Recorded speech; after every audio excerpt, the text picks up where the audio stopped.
This is अंकित और स्वागत है आपका हमारे यूट्यूब चैनल पे। इस वीडियो में हम बात करेंगे अधिगम के बारे में। अधिगम क्या होता है, क्या इसकी विशेषताएं हैं और ये कैसे रोल प्ले करता है।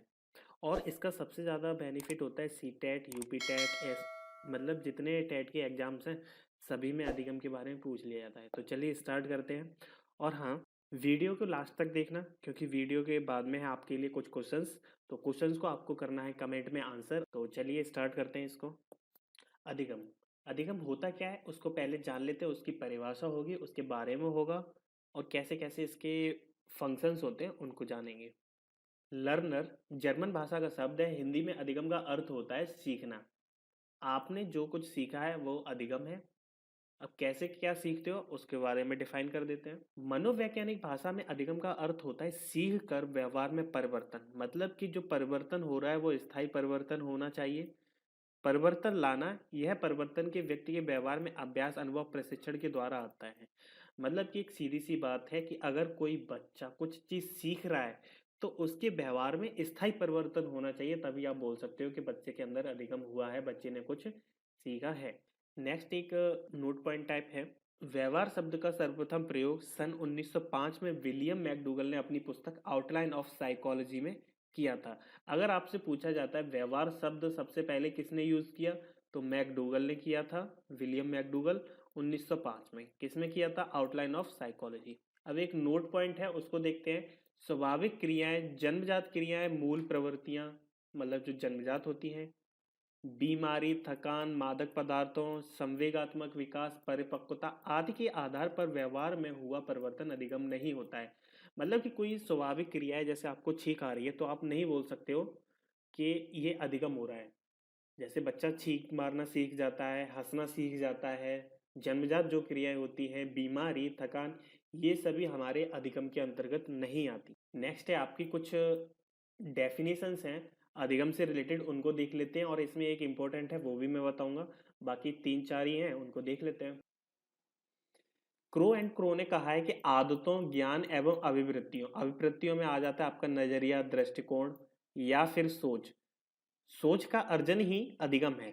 उन्होंने बताया कि ज्ञान को अर्जित कर लो, नजरिया को एक आप अर्जित कर सकते हो, दृष्टिकोण को अर्जित कर सकते हो, तो उसी को अधिगम बोल दिया था। तो अर्जन से आप इस वर्ड को, इस डेफिनेशन को याद रख सकते हो, क्रो एंड क्रो।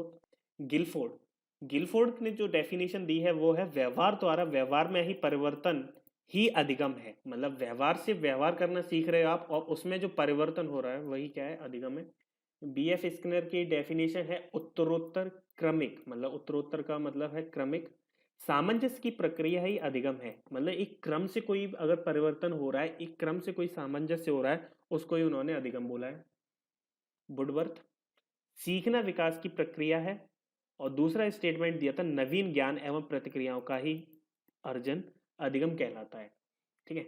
अब ये डेफिनेशन तो काफी टफ है, अब इनको याद करने की ट्रिक बताता हूँ। क्रो एंड क्रो को आप लर्न करोगे। आदतों, ज्ञान एवं अप्रतियों, तीन चीजें हैं और इनके नाम में भी क्या आ रहा है, तीन चीजें आ रही हैं। ठीक है, तो इससे आप याद रख सकते हो। गिलफोर्ड, व्यवहार द्वारा व्यवहार, दो वर्ड सेम सेम आए हैं तो गिलफोर्ड को याद रखना, और ये गिलफोर्ड इंपॉर्टेंट भी है तो इसको तो आपको याद रखना ही पड़ेगा। व्यवहार द्वारा व्यवहार में परिवर्तन अधिगम है, गिलफोर्ड का है।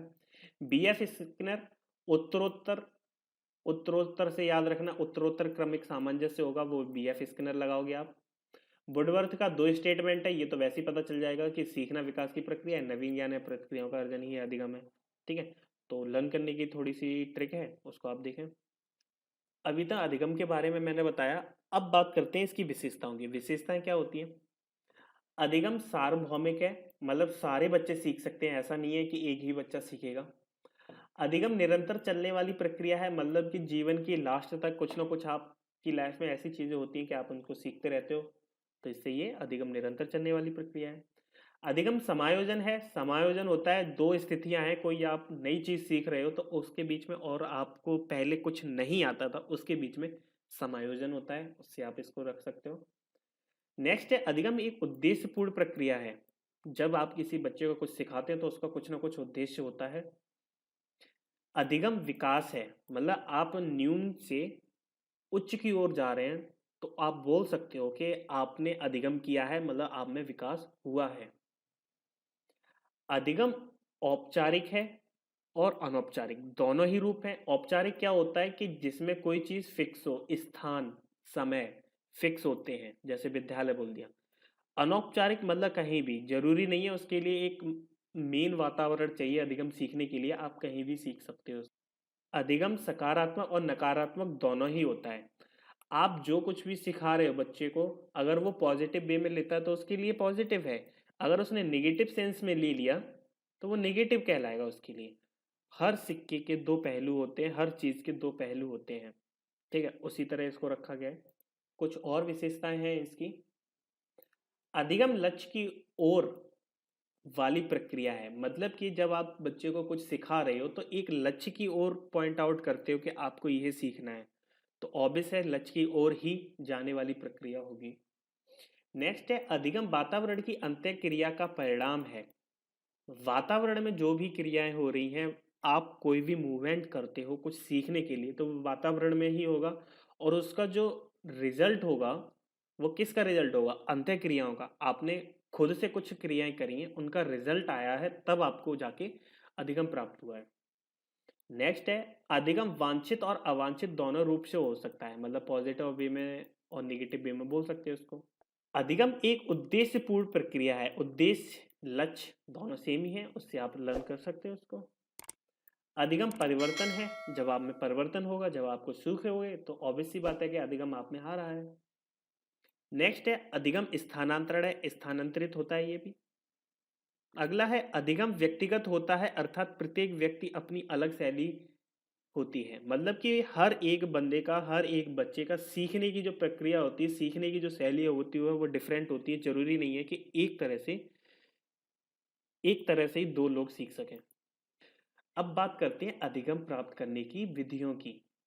विधियां क्या होती हैं, कैसे आप प्राप्त करोगे। तो पहला है अनुकरण के द्वारा सीखना।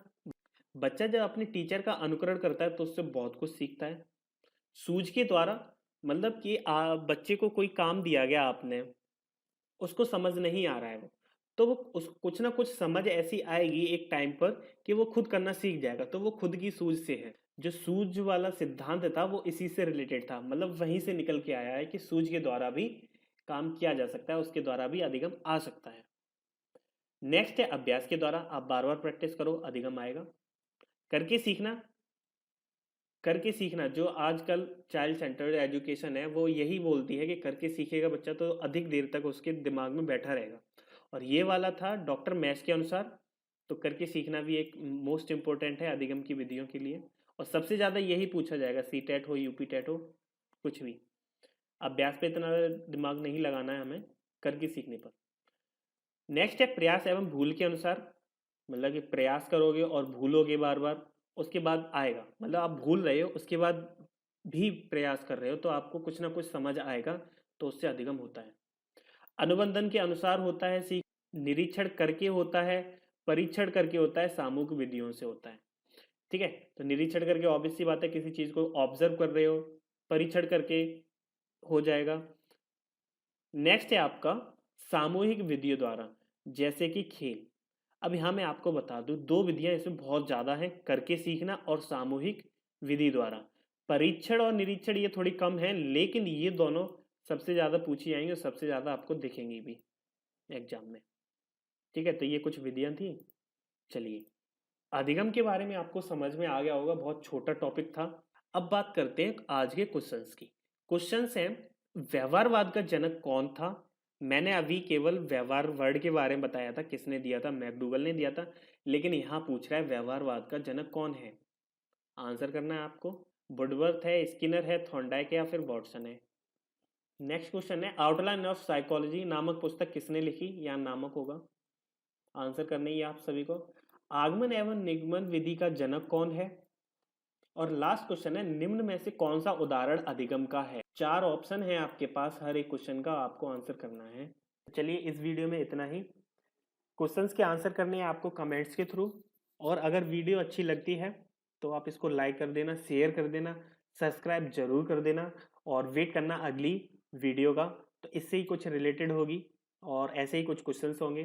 तो अगर अच्छा लगे तो लाइक शेयर सब्सक्राइब कर देना। Thank you.